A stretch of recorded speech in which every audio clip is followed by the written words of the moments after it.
حضور پاک مبارک رشتیا وی، قسم دے که دروغ وی، رشتیا وی چې ښځې دا د شیطانانو جالونه دي. خفه کېږئ ما، دې زمانه کې په مارکیټونو کې ورشه وګورئ، سړي به ډېرې او که ښځې به ډېرې، ښځې به ډېرې.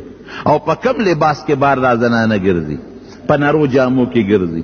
نبی علیہ السلام فرمائی وی اخر زمانه کې به ښځې څنګه جامې به اغوستی او بربنډې به کاسیات عاریات، جامې به اغوستی او بربنډې به.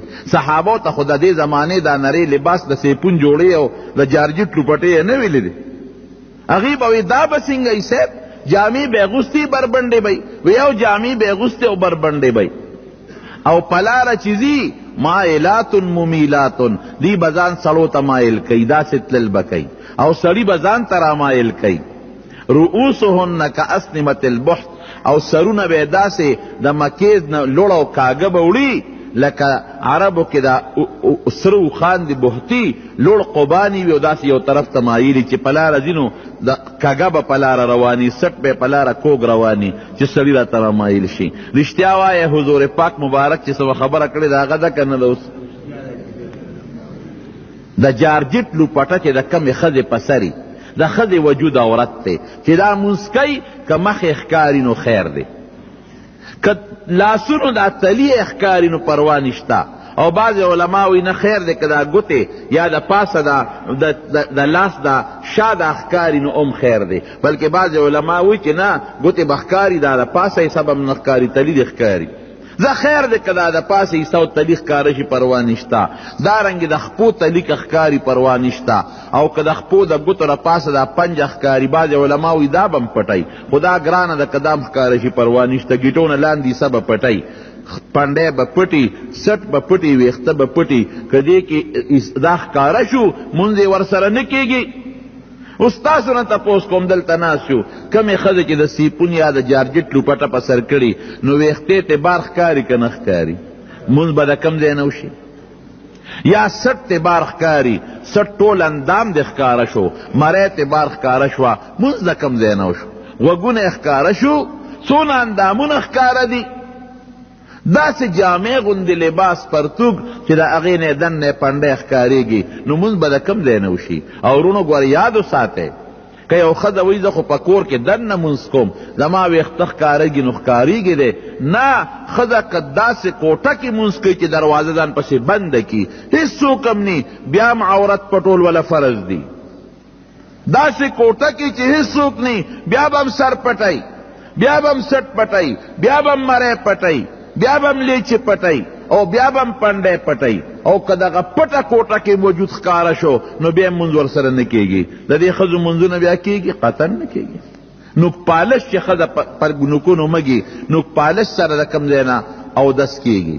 او که ښځه په لوی اودس ماتي کې ده، په غسل کې ده، او نوک پالش په نوک پورې دی، لاندې اوبه نه ورځي، دا ګناهګاره ګرځي، دا پلیته ګرځي. نه اودس صحیح کېږي، لاندې نوک اوچ پاتې شو، د پاسه پې دغه پروت دی، د نوک پالش هغه رنګ پې د پاسه پروت دی. که غسل کوي لاندې اوچ پاتې شو، اودس ونه شو، غسل نه وته، که مونځ کوي څونه ګناهګاره به ګرځي. نوک پالش د ښځو دپاره ګناه. او راشه وګوره ښځې پورې کوي که نه پورې کوي؟ دا څومره ګناهونه دي د ښځو. نکري دی پورې کې ښځه، نکري ده چې په نوک ولګېده، نوک عیسه وګرځېده، نوک جز وګرځېده، هغه د نوک نه بیا نه لرې کېږي. او نوک پالش چې په نوک پورې شو چې معمولي غوندې اوچ شي او زور ورکړي نو تی خوا جدا شي، هغه د نوک عیسه نه ګرځي. ښځې نوکونه پرې کوي، که نه پرېږدي یې اوږده اوږده نوکان.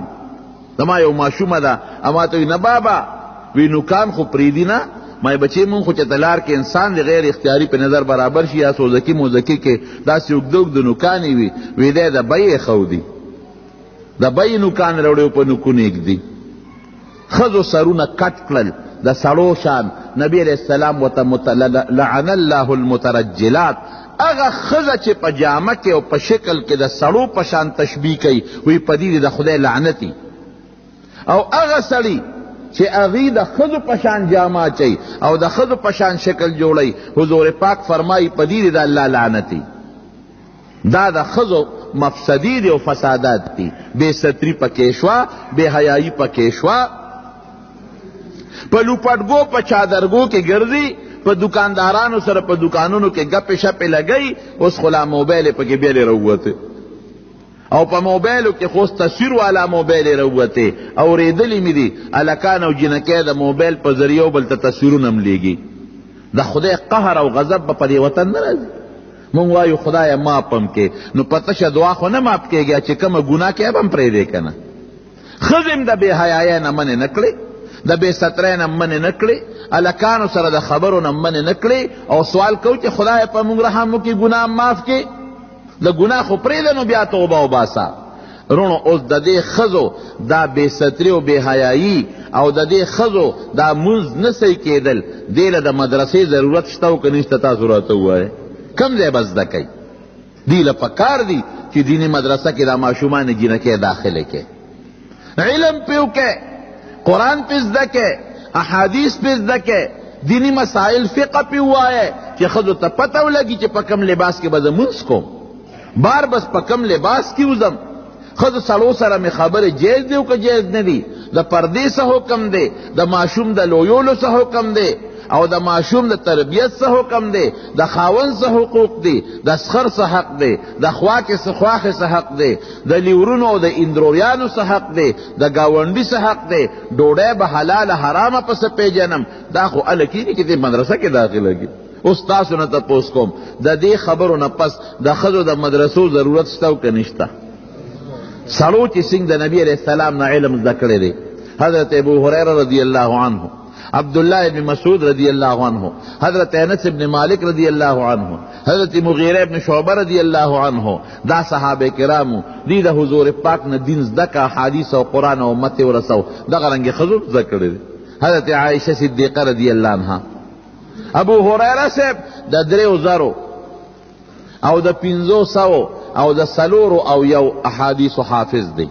د نبی علیہ السلام تقریبا 5,500 احادیث هغه یاد کړي دی، امت ته رسول دی. او عائشہ بی بی د څونه احادیث حافظه ده؟ 2210 احادیث، نیم په نیم ورسره چلېدلې ده. 2210 احادیث حضرت عائشہ صدیقہ امت ته رسول دی. ممکن ده چې ډېر به ورته یادو، خو چې کوم امت ته رسېدلي هغه 2210 احادیث دي د حضور پاک نه. به او عمر یې څونه سړی حیران شي. عائشہ بی بی نبی علیہ السلام چې کله وفات کېده 13 کالو وه. نو علم چې څنګه سړو زده کړی دی، دقه رنګې ښځو هم زده کړی دی، عائشې بی بي هم زده کړی دی. یو ځل چا ورته ووایي زمونږ په دې وطن کې دا رواج دی چې خلک د اخترونو په منځ کې ودونه نه کوي. داسې ده که نشته؟ هلکه وایي اخترونو منځ کې واده مه کوئ، دا سپیره دی. دا د جاهلیت د زمانې خبره ده. هغه زمانه کې به په شوال کې چا واده نه کو. وی ولې؟ وی دا سپیره دی. عائشہ بی بی وی دا د جاهلیت رواج ختم کې. وی ګوره، وی زما واده نکاح په شوال کې شوی ده، وی واده مې په شوال کې شوی دی، د لوی اختر په میاشت کې د 2 اخترونو میاشت کې مې نکاح هم شوی ده، واده هم شوی دی. نو وی زما نه بختوره ښځه بله کم ده.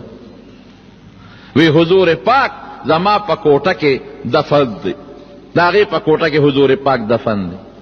او وی حضور پاک زما په غیږ کې تسا ختلې ده، ډډه د عایشې بی بی سینې ته والې وه. وی سر مبارک زما سینې او زما زنې سره لګېدلی و چې د حضور پاک مبارک نه سا ووتله. او وی دغه وخت سره حضور پاک مبارک بیمار و. نو زما رور راغی عبدالرحمن، هغه سره مسواک و. نو نبی علیہ السلام ډېر په شوق هغه مسواک ته وکتل. وی ما ورته وی چې صاحب مسواک ته م زړه کېږي مګې؟ وی سر مبارک یې وړقو. وی مسواک مې راواغېسته. وی مې چې صاحب وی چې غاښونو کې ومږه مسواک کلکو. وی مې چې صاحب درلی نرم کم نو سر مبارک یې وړقو. نو ما راواغېسته او په خپله خوله کې مې په غاښونو باندې پوره نرم کو. نو بیا مې حضور پاک مبارک له ورکو. نو هغې هغه مسواک ومږه. هغه مسواک یې لاس کې و چې روح مبارک یې لا. وی زمانه بختوره ښځه شته چې اخر وخت کې زمو د حضور پاک مبارک لاړې خدای یو ځای کړي دي. شیخة الحدیث، دا حدیث لوی استاذه او د قرآن لوی استاذه او د لوی صحابه کرام استاذه عائشہ بی بی. دا په خپله فرمای یو ځل بیبیانې د حضور پاک مبارک وګڼې، نو چې خلکو ته پته و چې د نبی علیہ السلام د عائشې بی بی سره زیاته مینه ده. د اختیار نه بار. حضور پاک ټولو سره یو شان محبت ساته، خو عائشې سره غیر اختیاري مینه طبعي د بعض انسان زیات دی. بیبیانو ورته عائشې نبی علیہ السلام ته ووی چې تا له خلق ډالۍ او تحفه راوړي، اله راوړي چې تا عائشې بیبي کرے. نو دې خلکو ته اعلان وکړه چې زه کمی بیبي سره یم ماله تحفه را لېږې، یوازې عائشې بیبي سره چې یم یوازې هلته مه را لېږې. غږ یې ونه کړ. بیا دوی فاطمه رضی اللہ عنہ تا ہوئے ویتا حضور پاک مبارک تا ہوا آیا کہ دے خلقو تا اعلانو کی ذکر چی دا عائشی بی بی پا کوٹا کی نو خلق ڈالے روڑی او چی نورو بی بیانو سر خلق نہ را لے گی. اعلان دیو کہ چی طول بی بیانو سر چیزیم را لے گے. چی فاطمه رضی اللہ عنہ نبی علیہ السلام تا علوے نو حضور پاک ورتوی بچے لا توزینی فی عائشہ، دا عائشی پا حق ما مخپکوا. قسم دے وی چې نورو بیبیانو سره زه چېرته ناست یم وحی نه راځي، او عایشې بیبي سره چې زه په هغه څادر کې یوازې ملاست یم بیا هم جبریل راځي او وحی راوړي. دا د هغې فضیلت. او څونه هوښیاره وه. یو ځل فاطمه رضی الله عنها ورسره ناسته وه، اخو د حضور پاک لور ده. چاوی ته غوره که فاطمه غوره ده رضی الله تعالی عنها. حضرت فاطمه رضی الله عنها وی زه غوره یم. عایشه بیبي ورته وی ولې؟ وی زه ځکه غوره یم چې زه د پیغمبر علیه السلام د وجود ټکړه یم. حضور پاک فرمایی فاطمه بزغة منی، فاطمه زما د غوښې یو ټوټه ده. فمن اغضبها فقد اغضبنی، چا چې هغه غصه کړه نو زه یې غصه کړم.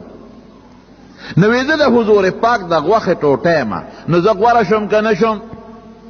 گورا دیو خیارتوب تاو گورا داوتا سوئی وی بے شک دا منم کہ تا دا حضور پاک دا غوخ ٹوٹے بالکل منم.